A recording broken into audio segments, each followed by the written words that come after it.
5th of December, 1999. I was in charge of flying the robotic arm to deploy the telescope. Yeah. And only once deployed, the ground controllers asked us to stay in co-orbitation for a few orbits. The time it takes for them to send commands to reactivate all the electronics, all the equipment we exchanged, including the gyroscopes, which were failed before. And when they told us after a few orbits, the Hubble Space Telescope is 100% back to life, operational, that was the best moment. That was like a Christmas gift, the best. Okay. Probably the worst was during the spacewalk. They were supposed to last 6 hours, but they lasted more than 8 hours. And when you go beyond 6 hours, two people are outside, and we inside, we control. I was moving them with the robotic arm, and there was next to me a colleague checking the timeline. And then when we go close to the suit limitation in oxygen, battery, carbon dioxide, the removal, we wonder, do we ask them to come back in, even though they didn't finish the work? So we put at risk the telescope, or we dare to have them stay and try a bit longer. So each time it was a tough decision, because the first spacewalk was 8.5 hours long. At that time, that was the longest in history of spacewalking. At that time, yeah. Yes, because there has been a longer now, but with people connecting with an umbilical. So these are the toughest. But besides this, many incidents, many small difficulties, but we know that happen and we are ready to cope with that. Yes. Thank you. So the next question is about a phenomenon. It's called, well, it's it's a stress. We live in a very stressful societies, and every people have stress in some point at their lives. And some time ago, I had the opportunity to ask the Danish astronaut and Andreas Mogensen about precisely this, and then he came up with some things one could do to try to avoid stress. One of these was health, eat healthy, and then work out your body, and then sleep well, and then you are very well prepared for it. What is your experience with stress? And it is always negative, or are there any positive aspects of stress? Yes, stress.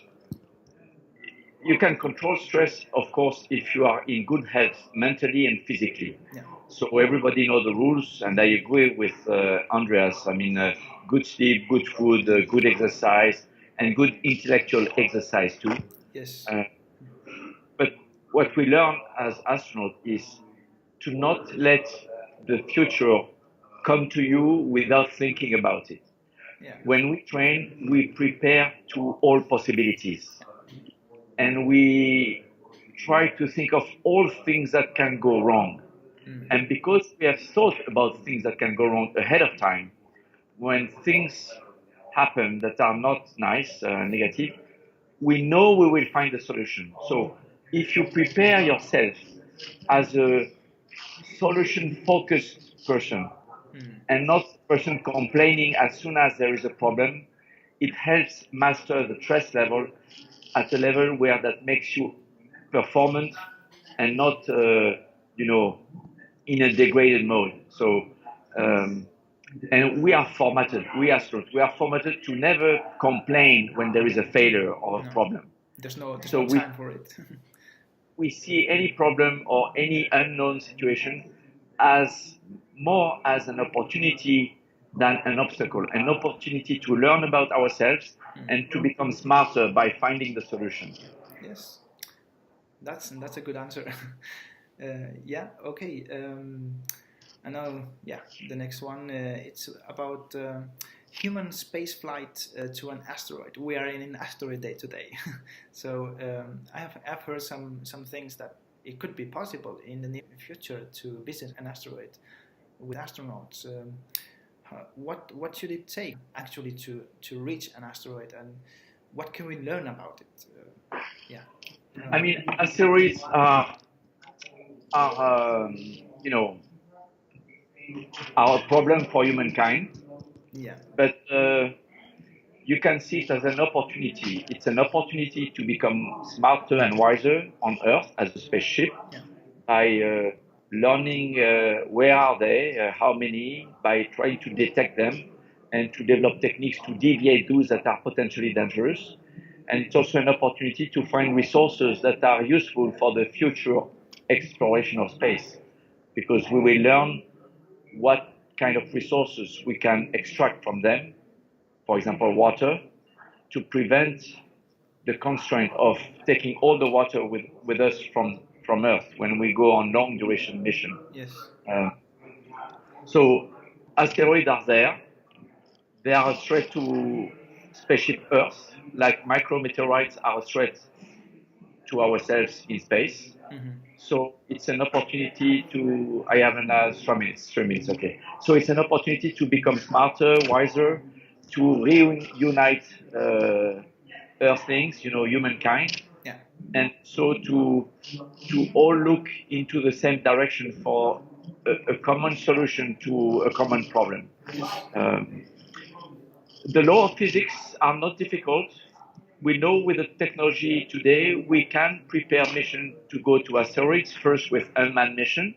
If one day we want to send people, we will be able to do it because we master rendezvous, we master space mechanics, we master technology to grab or to orbit an asteroid, like we did recently with ESA Rosetta mission. Mm-hmm. So it's a new problem of astronautics that will make us a bit smarter. Let's put a reasonable budget, maybe a few cents per year per inhabitant, and within 10, 20 years, we will be even more performant as a human species to explore, understand, and solve problems in outer space to prepare for the long future of humankind. Yes, I also think that it really unites this kind of problem with it, because it is a global problem actually. So Yes, we have to but find we global have to solutions. explain this. Yes, it's Yeah. a global problem. Yeah. It's a global problem like climate change, like disease, that diffuse too fast, epidemic problems, or it's a cosmic problem, but we have also tectonic, climatic, and that's the nature of life. That's the destiny of. But if we are smart enough to modify the destiny of the solar system, including humankind, at the end, we will be wiser and smarter to solve other problems too. Thank you. Okay, Bye bye bye. bye. Good story. Bye. Thank you. Bye. Bye bye.